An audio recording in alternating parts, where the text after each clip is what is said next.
Yun, magandang araw po sa inyo lahat. Welcome po sa Makapili TV. So eto na po ang inaantay po natin. Kung inyong maalala doon sa nakaraang video natin, sinabi ni Atty. Topacio na magkikita sila ni Congressman Dan Fernandez, also known as Atty. Google.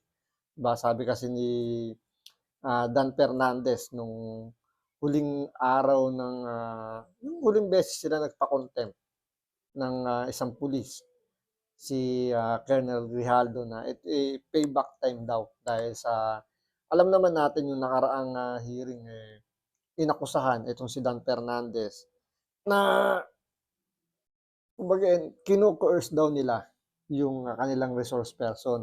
Pero ang pinakapunto rito ng inireklamo ngayon ni uh, Atty. Topacio ay sa kanyang kliyente na si uh, pangalan nito si Leong, dahil nga hindi iyon pinayagan nito ni Dan Fernandez ng Quadcom na kumonsulta sa kanilang legal counsel, which is si Atty. Topacio ngayon. At marami pang sinabi doon si Dan Fernandez na hindi nagustuhan ni Atty. Topacio. So, kumbaga rito kay Atty. Topacio, siya naman ang magsasalita na it's payback time. So, naghain po siya ng reklamo laban dito kay Atty. Google, also known as Atty. Google, as si Dan Fernandez nga, ng ethics complaint. So ito, panoorin po natin itong reklamo na isinampa ni Atty. Topacio laban kay Congressman Dan Fernandez.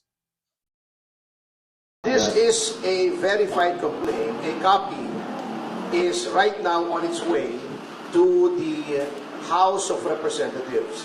This is an ethics complaint against Congressman Danilo Ramon S. Fernandez, more popularly known as Dan Fernandez or Atty. Google. Anyway, this is for certain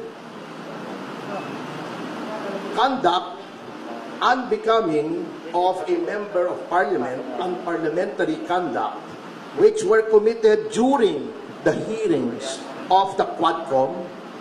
I will just give you the general details anyway. I will be leaving this copy for you, and those who wish for soft copies, I will viber to you later immediately a soft copy. If you recall, noon pong nililitis o dinidinig yung tungkol sa mga pogo, kinatawan ko po roon. Nirepresent ko si Miss Catherine Cassandra Leong. At lahat naman po tayo saksi sa ginawang paglabag sa mga karapatan ni Miss Cassie Leong. Specifically, not only the deprivation of the right to counsel, but physically, this was unprecedented in legislative history in this country. Nahaharangin mo yung abogado at hindi mo palalapitin sa kanyang kliyente during a legislative hearing. Sapagkat ang karapatan na magkaroon ng abogado upang makipagsangguni ang isang testigo sa legislative hearing ay ginagarantiya ng walang iba kundi ng ating saligang batas. Kaya nga 'di ba sa Miranda rights nga, 'di ba sinasabi nga kapag may inaaresto, ito nahuli na 'to ng aktuhan.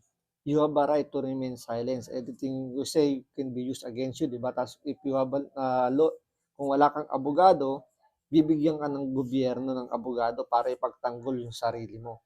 So yun yung unang binayolate, isa sa mga binayolate ng Quadcom, particular nito ni Atty. Google, kung tawagin nga ni Congressman Topacio.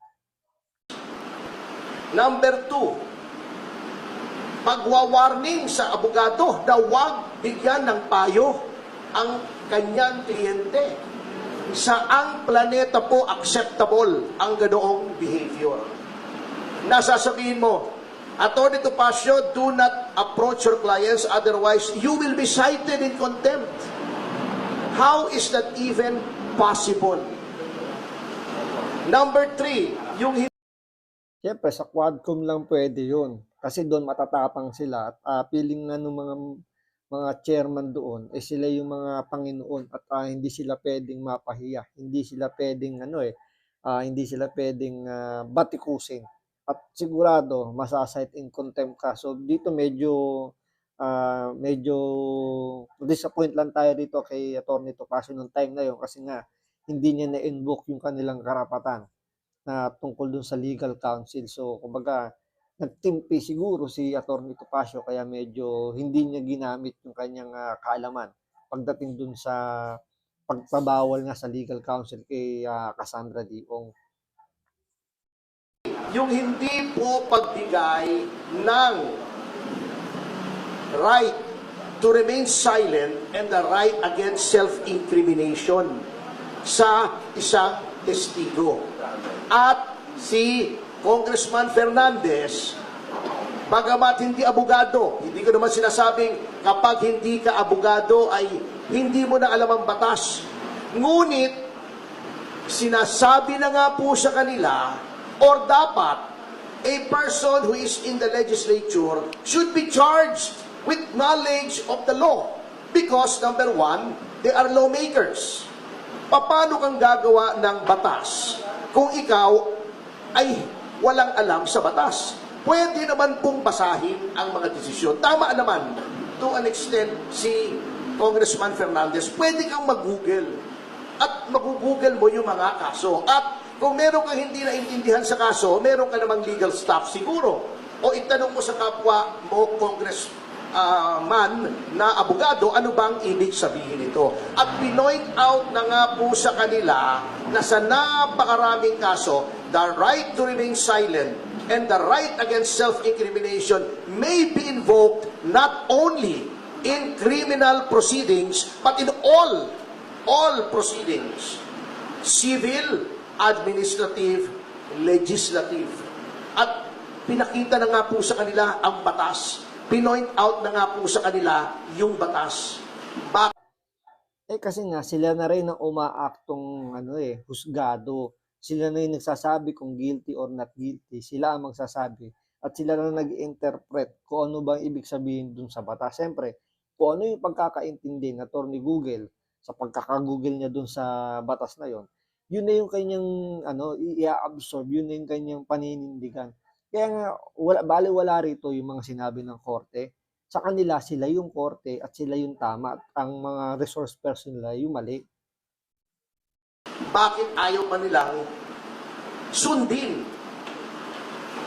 That is also against the oath that they have taken when they took their oath of office to defend and protect the Constitution and the laws of the Republic of the Philippines and pronouncements of the Supreme Court, according to our civil code, are part of the law of the land. So yan po ang isang violation, Number two, yun pong the right of a witness to be treated with dignity and with respect. Kapag ikaw ay tinatawag, na violate po yan. Binabastos po nila ang mga witnesses, not only my client. But of course, I have no right to complain on behalf of the other witnesses who are also represented by counsel. Yun po. Number three, yung pronouncements, very unparliamentary. Alam niyo po, in all parliaments in the entire civilized world, meron pong language na tinatawag nila unparliamentary. Diba? Ayaw na ayaw nila si Pangulong Duterte. Sinabi nila, do not use offensive words. Pero bakit sila? Tatawagin nilang pathological liar, puro kapakyut, puro ganon. Tatakutin mo pa. Misleading the witness, sasabihin pa, tignan mo itong mga napatay, di umano dahil daw ng pogo. Tignan mo yan, we will grant you immunity. If you testify against them, that is misleading. Siyempre, kapag nandun na sila sa kanilang komite, tingin nila sa kanilang mga sarili, mga Panginoon na, sila na yung pinakamakapangyarihan. Diba? Sinasabi nga nila, gaya ng sinabi nga Atty. Topacio kay Pangulong Duterte nga lang, diba? Pag nagsasalita siya, panay ang sita nila. Pero mismo itong mga nasa Quadcom, sila mismo gumagamit din naman ng ganung pananalita. At mas sakit pa nga dahil tinatawag na pathological liar, mga gano'n. So, 'di ba, do'n pa lang inaakusahan na nila yung kanilang mga resource person. Kaya tama yung mga sinasabi rito ni Atty. Topacio. The legislature cannot grant immunity. It is only the prosecution in certain cases and the prosecution with the consent of the court in other cases that may grant immunity by way of making a witness a state witness. It is not for the legislature to grant immunity. They can only grant transactional immunity, which I can explain later on, but they cannot grant complete immunity. So, pagsama-samahin yan, ayaw nilang pakausap sa abogado. Bago tatakutin nila para magsalita against the right to self-incrimination and against the right to remain silent. Pagkatapos, igagrant mo na, papangakuan mo ng immunity na wala ka namang kapangyarihang ibigay. All of these are all parliamentary conduct. And nakalagay po, may rules of conduct, hindi lamang ang miyembro ng mababang kapulungan, kundi ang mga public officials on how they conduct themselves. And it is my respectful contention that Congressman Fernandez has violated these norms of conduct. Ngayon, bakit sa Ethics Committee? Kasi may nakalagay po sa ating konstitusyon. Kaya ito maganda, bakit nga naman sa Ethics Committee nagsampa ng reklamo itong si Topacio at hindi sa korte. Kasi nga, merong immunity yung mga congressman pagdating sa kanilang committee dyan sa parliamentary, yung ginagawang hearing na yan. So, immune sila dyan, hindi sila pwedeng masampahan ng kaso. Pero pwede silang ireklamo sa ethics complaint. Kaya yan yung naging first option ni Atty. Topacio. Kaya nga 'di ba ang hamon niya kay Dan Fernandez, lumabas siya dyan sa kanyang committee at sabihin sa kanya ng face to face at nang makita daw ni Dan Fernandez yung hinahanap niya.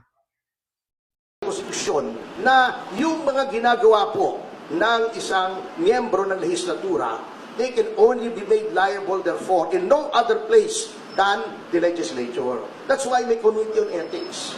They are supposed to police themselves. Now huli na po, bago tayo pumunta rito, and I feel this is also of equal importance in this case.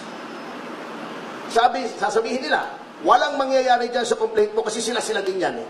Si Congressman Espares ang head ng Committee on Ethics. Pagtatakpan lang nila yung sarili nila. Well, unang-una, I would like to give our lawmakers, at least the majority, the benefit of the doubt. Although I doubt the benefit. Ngunit, by doing this, I want to prove two things. Number one